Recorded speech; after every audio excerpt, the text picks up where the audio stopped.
हेर्नु साथीहरू, रायो साग टिप्दैछु। सब छिप्पिएर यस्तो भएको छ। अब यसलाई गुन्द्रुक बनाउँछु। बारीमा सबै साग छिप्पिएर अरू काम गर्दा गर्दै सागको गुन्द्रुक बनाउँछु भनेर त्यसै भइरहेछ। रायो साग यस्तो धेरै छ।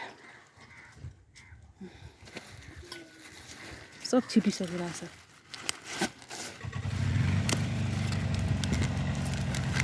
गुन्द्रुक बनाउनु पर्यो।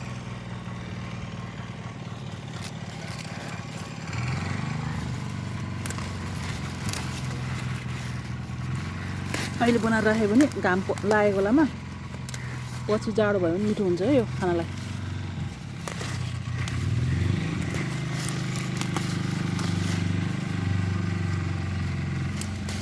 मैले लगाएको रायो सागहरू यस्तो छ नि।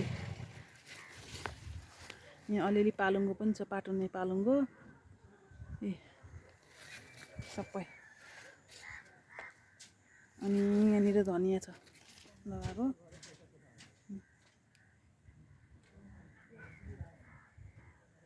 गुन्द्रुक बनाउनु पर्यो सबै रायो साग टिपेर।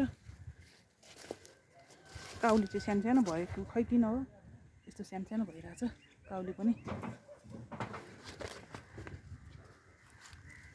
धेरै राम्रो छैन काउली त। बिउ राम्रो नपरेर हो कि राम्रोसँग मलजल गर्दा पनि राम्रो फलेन काउली त।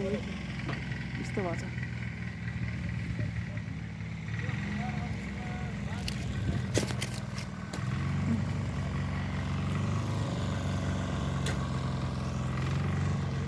मैले रायो साग सबै टिपेर गुन्द्रुक बनाइदिन्छु।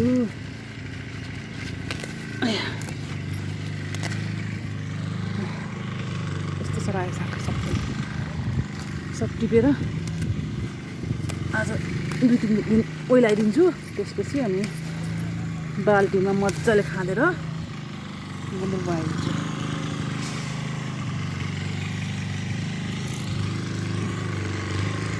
यति भयो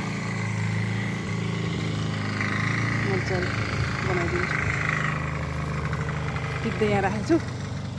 माथि छतमा लगेर सुकाउनु पर्ला नि।